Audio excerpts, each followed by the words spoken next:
Previously on Dark Web Series. This was literally the bright side of the deep web. Dark web is not a place for normal people like us. Dark web एक ऐसी जगह है जहाँ पर सब बुरे काम होते हैं। आइसबर्ग के लास्ट लेयर में आप सभी का स्वागत है। जो चीज़ें हम यहाँ पर डिस्कस करने वाले हैं वो बहुत ही डार्क होने वाली हैं, इसलिए इस वीडियो को थोड़ी ध्यान से देखना। पिछले 100 सालों में इंसानों ने मेडिकल और बायोलॉजी सेक्टर में बहुत रिसर्च और डेवलपमेंट की है और कई बार रिसर्च पर्पज़ के लिए एनिमल्स के ऊपर भी एक्सपेरिमेंट किए गए हैं और आज भी किए जाते हैं। लेकिन ह्यूमंस के ऊपर बायोलॉजिकल एक्सपेरिमेंट करना इलीगल है and that's why it's on a dark web. Human experiments. Dark web पर कुछ ऐसी भी वेबसाइट्स होती है जो ह्यूमन एक्सपेरिमेंट्स करती है, जैसे कि यहाँ पर आप सब्जेक्ट्स यानी कि किसी भी जिंदा इंसान को सबमिट कर सकते हो और वहाँ पर उसको एक्सपेरिमेंट के लिए यूज़ किया जाएगा। वायरस टेस्ट करने से लेकर हाइब्रिड एनिमल बनाने तक ये एक्सपेरिमेंट्स लिटरली कुछ भी हो सकते हैं। मेडिकल फील्ड से जुड़ी और एक बात आइसबर्ग के इस लेवल पर मैंने रखी है जिसका नाम है ऑर्गन ट्रेड।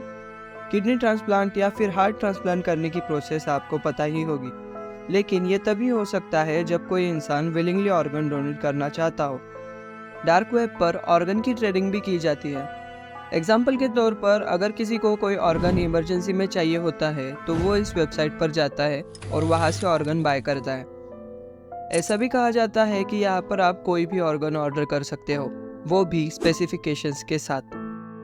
मान लीजिए कि किसी को एक आँख की ऑर्गन ट्रेडिंग करनी है, तो वो वहाँ पर उस आँख का कलर या फिर किस एज के इंसान की आँख चाहिए वो भी बता सकता है और वो आँख उसे मिल भी जाएगी। लेकिन मुझे ये नहीं पता कि ये डार्क वेब पर सच पे एग्जिस्ट करता भी है या नहीं, लेकिन फिर भी जस्ट आउट ऑफ क्यूरियोसिटी से भी डार्क वेब पर विजिट मत करना। इसी मेडिकल सेक्टर में और एक चीज़ डार्क वेब पर एग्जिस्ट करती है जिसका नाम है एक्सट्रीम बॉडी मॉडिफिकेशन। जैसे हमने वीडियो के स्टार्टिंग में देखा था कि ह्यूमंस के ऊपर एक्सपेरिमेंट करना इलीगल है, लेकिन फिर भी दुनिया के किसी कोने में कुछ ऐसे साइको डॉक्टर्स होते हैं जो ये एक्सपेरिमेंट्स करते हैं और उन एक्सपेरिमेंट्स को करने के बाद उनका वीडियो निकालकर डार्क वेब पर डालते हैं।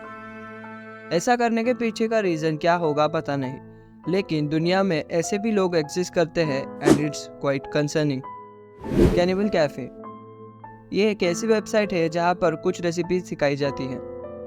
हालांकि इस वेबसाइट के नाम से ही आपको पता चल गया होगा कि यहाँ पर एग्जैक्टली होता क्या है। कुछ ऐसी रेसिपीज जिसमें इंसानी मीट का यूज किया जाता है। ऐसा भी हो सकता है कि जो लोग ये रेसिपीज तैयार करते हैं वो पहले इन्हें बनाते होंगे और टेस्ट भी करते होंगे। Just think how creepy it is. किसी को मार के उसके मीट की रेसिपीज बनाना और उन्हें डार्क वेब पर बताना।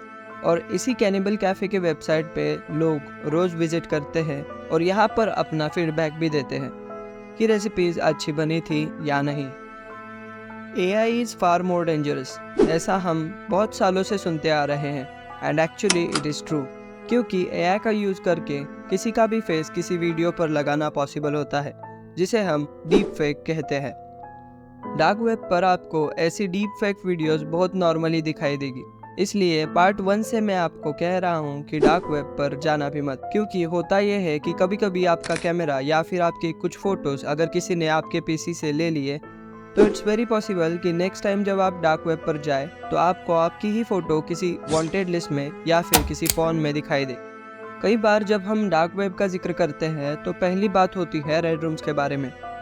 रेड रूम्स डार्क वेब से जुड़ी सबसे वेल नोन और ख़तरनाक जगह। रेड रूम एक लाइव स्ट्रीम जैसी जगह होती है, लेकिन यहाँ पर गेम्स वगैरह नहीं खेलते। यहाँ पर बहुत बुरे और वायलेंट काम होते हैं। एक बंद कमरा होता है जहाँ पर एक सब्जेक्ट को बांध कर रखा होता है। जैसे ही कोई रिक्वेस्ट करता है कि उस इंसान की उंगली काट दो, तो वहाँ पर एक आदमी आके उस इंसान की उंगली सच में काट देता है। यहाँ पर भी सभी ट्रांजेक्शन्स बिटकॉइन में ही होते हैं। Mystery box. अक्सर यूट्यूब पर ऐसे वीडियोस होते हैं जहां पर लोग डार्क वेब से मिस्ट्री बॉक्स ऑर्डर करते हैं। अब जिन्हें इन मिस्ट्री बॉक्स के बारे में पता नहीं उन्हें बता देता हूं। ये कुछ ऐसे बॉक्स होते हैं जिसमें लिटरली कुछ भी हो सकता है। कभी कभी लोगों को इसके अंदर कुछ एक्सपेंसिव चीज़ें भी मिलती है, जैसे कि कुछ गैजेट्स या फिर गोल्ड और कैश। और कभी कभी बहुत बुरी चीज़ें जैसे कि ड्रग्स, गन्स या फिर किसी का कटा हुआ हाथ। इससे भी बुरी चीज़ आपके साथ हो सकती है।